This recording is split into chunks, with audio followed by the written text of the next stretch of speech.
the 28th of May, 2026, Thursday morning. A reading from the Common Buddhist Text, Guidance and Insight from the Buddha, Chief Editor of this compilation, Dr. Mahadhamma Kosajan. We left off in Chapter 8 from the perspective of the Theravada tradition on meditation. Meditative absorption, jhana, and the higher knowledges and formless attainments. The four jhanas, or the concentration meditative absorptions, samatha meditation, tranquility or calm, techniques uses strong mindfulness forced on such qualities as metta, loving kindness, or the process of breathing, anapanasati, to suspend the five hindrances and so develop very concentrated, composed, and calm states of mind. With the hindrances suspended, the mind can become joyful, happy, calm, and focused, and thus enter the first of the four meditative concentration absorptions of jhanas.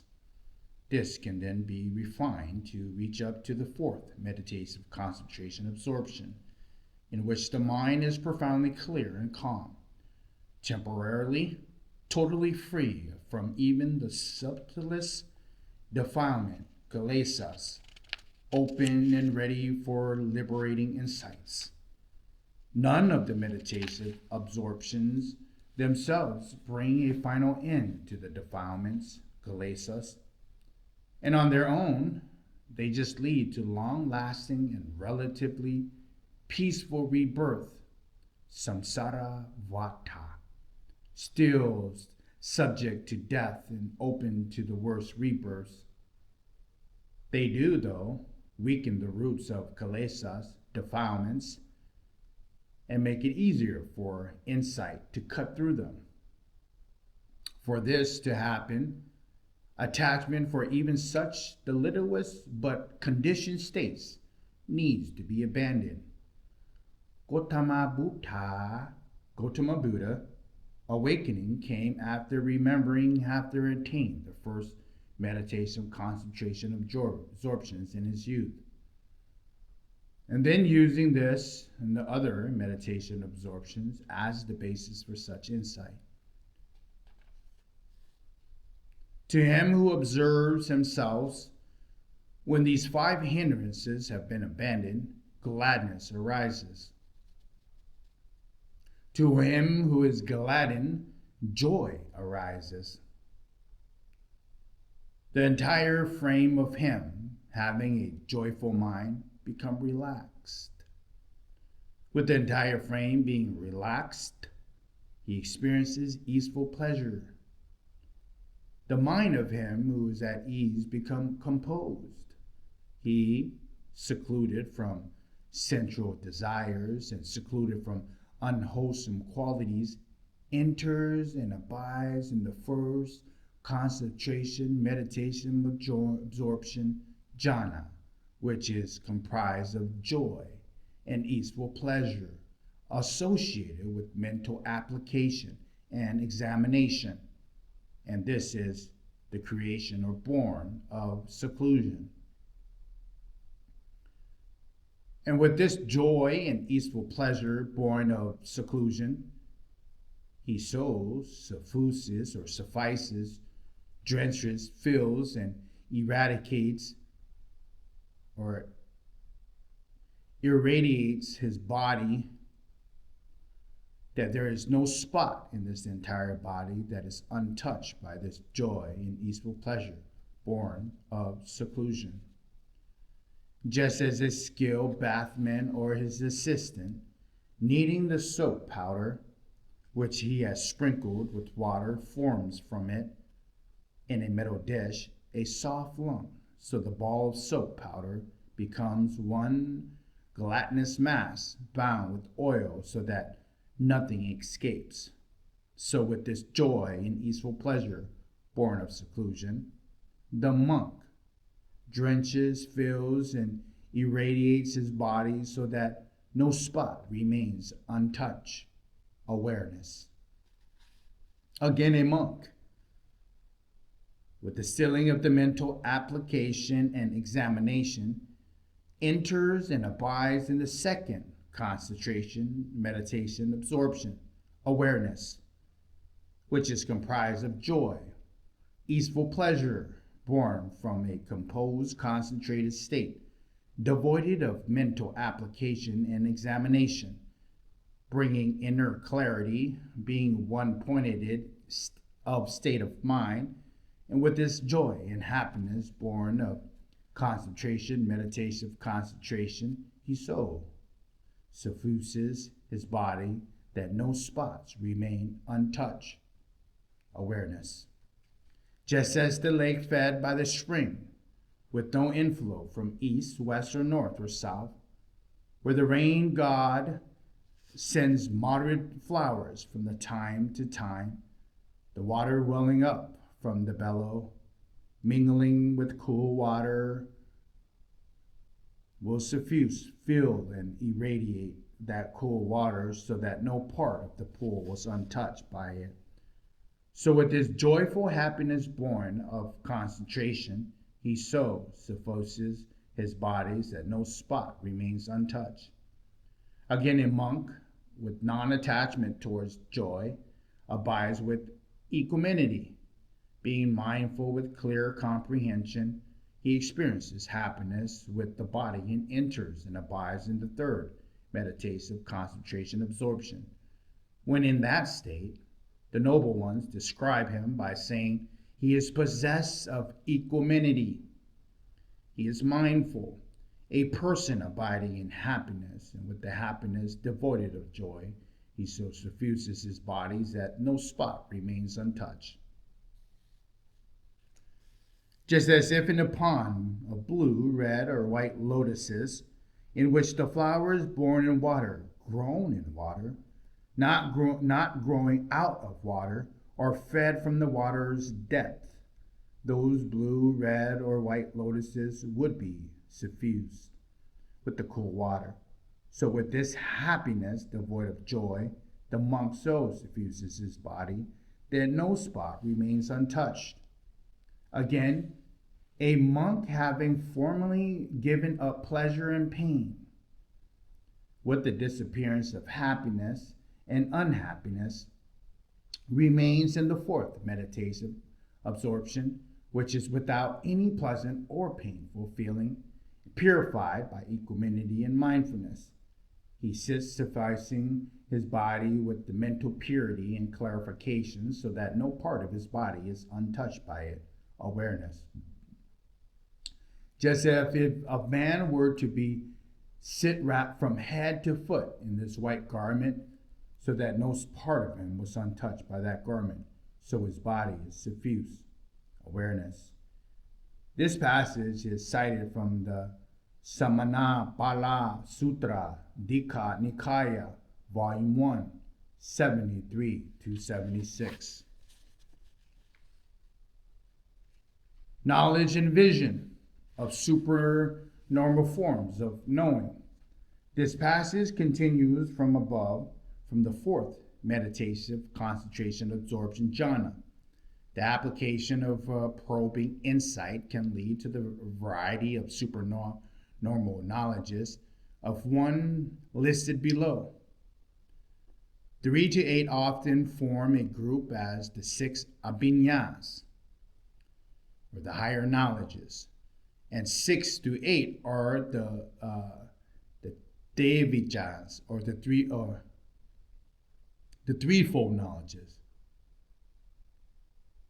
that the Gautama Buddha is said to have attained on the night of his awakening.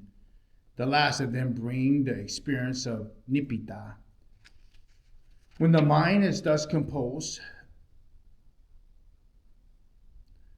purified, bright, without blemish, the mental defilements removed, malleable, wieldy, steady, and attained to imperturbability, he directs and inclines the mind to knowing and seeing.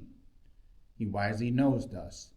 This is the body of mind having form, having comprised of the four great elements, having its origin from the mother and the father, growing with the boiled rice, having the nature of being, subject to impermanence, needing to be perfumed and massaged, getting broken up and scattered. This is my consciousness, with this is attached and conjoined to it. When the mind is thus composed, he directs and inclines the mind for the purpose of specially creating a mind-made body. From the existing body, he specially creates another body, having form, mind-made, having all the main and subsidiary parts, not lacking in any faculty. It is just as if a man were to draw out a reed from the reed grass, or if a man were to draw out a sword from its sheath. When the mind is thus composed, he directs and inclines the mind towards the acquisition of supernormal powers. He experiences numerous forms of supernormal powers, such as, having been one, he becomes many. Having been many, he becomes one. When the mind is thus composed, he directs and inclines the mind to the acquisition of the element of the divine ear. With the element of the divine ear, which is purified, transcending that of all human, he hears both human and divine sounds far and near. When the mind is thus composed, he directs and inclines the mind towards the acquisition of penetrative knowledge of other minds, having penetrated with the mind into the mind of other beings, other individual. He wisely knows the mind with attachment as the mind with attachment, a mind free from attachment as a mind free from attachment, a hating mind as a hating mind, a free mind from a hate mind free from hate, a deluded mind as a deluded mind, and a mind free from delusion as a mind free from delusion. This is cited from the Samana Pala Sutra, Dika Nikaya, Volume 1, 76 through 84. The formless attainments and nirota, cessation of sanya and vedana, perception and feeling. An alternative to development, the above knowledges on the basis of the four jhanas, concentration, meditation, absorption, is to take the process of samatha, calming, insight, further to develop the four formless attainments. Prior to the awakening, Gautama Buddha, was taught a way to attain the top two of the formless states. But he saw that these are not reaching awakening. In the meditative system, he taught, the four formless states are entered via the fourth meditative absorption, jhana, which brings them to the qualities developed through the concentration, meditation, absorption, such as they can then still all mental activity in a way that prepares for a deep insight. They tune into the very roots of perception, respectively. One senses of the three-dimensional space within one's locality, anything with form, consciousness as that which makes any kind of awareness, including of space, possible, the no-thingness or the nothingness or the not somethingness or the not something or the no thing, that is the contrast to anything in particular, especially things one fixates on due to attachment, the classification of I, the sense of identity or the sense of self, or hatred or delusion, and the very attunement, perception that the awareness of even nothingness exists beyond the fourth formless state. Gautama Buddha discovered a further state, the cessation of perceptions of vedana, feeling, developed through mastery of both samatha and vipassana, calm, and insight techniques to the higher degrees. Attainment of this is another route to Nipita, or Vimutti, liberation. And further, Bodhapata, with the transcendence of all perceptions or ideas of material form, putting an end to the idea of sensory impingement, with non-attention to the ideas of variety, thinking space is infinite. He enters and abides in the sphere of the infinity of space, Akasha. For him, whatever previous perception or idea of form was there ceases. At that time, there is the subtile and real idea of the spheres of infinity of space. He actually becomes, at that time, a person possessed of the subtile and real idea of the sphere of infinity of space. In this way, too, one idea arises due to training, and another idea ceases due to training. And further, Bodhapata, the monk transcends entirely the sphere of infinity of space and thinking. Consciousness is infinite, enters and abides in the sphere of infinity of consciousness. For him, whatever previous subtile and real idea of the infinity of space was there ceases. At that time, there are subtile and real ideas of infinity of consciousness. He actually becomes, at that time, a person possessed of the subtile real ideas of infinity of consciousness.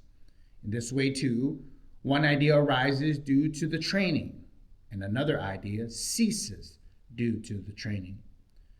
Further, Bodhapata, the monk, by transcending entirely the sphere of infinity of consciousness, thinking there is nothing, enters and abides in the spheres of nothingness. For him, whatever previous subtile and actual idea of infinity of consciousness was there ceases. At that time, there is the subtile and real idea of the sphere of nothingness. He actually becomes, at that time, a person possessed of the subtile real idea of the sphere of nothingness. In this way, too, one idea arises due to training, another idea ceases due to training. So from the time, Bodhapata, the monk perceives his own inner states. Moving gradually from one state to another, he experiences the peak of perception. To him who stays on the peak of perception, this thought occurs: is it worse for me to go on mentally intending?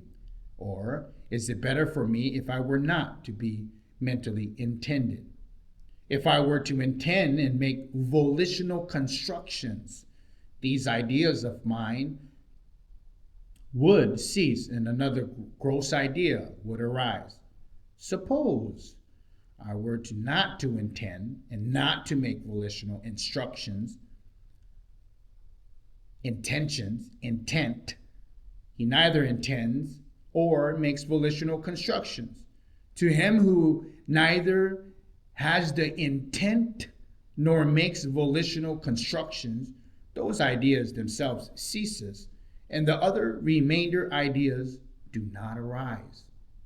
He touches nirodha, sensation, calm, release.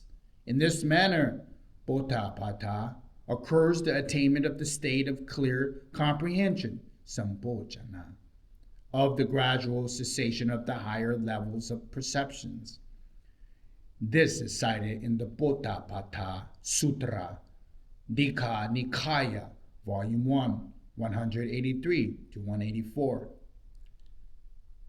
Again, by transcending entirely the sphere of neither perception nor non-perception, a monk enters and abides in the cessation of perception and feeling, and this intoxicating inclinations are destroyed by seeing it with wisdom, panya. This one is cited in the Kula Saropama Sutra, Majjhima Nikaya, Volume 1, 204. We just finished off on Chapter 8 on the perspective from the Theravada tradition on meditation. As we pick up on the next one, on chapter 8, from the perspective of the Mahayana tradition, preparatory meditations. A reading from the common Buddhist text, Guidance and Insight from the Buddha. Chief editor of this compilation is Dr. Maha Dhamma Kosachan.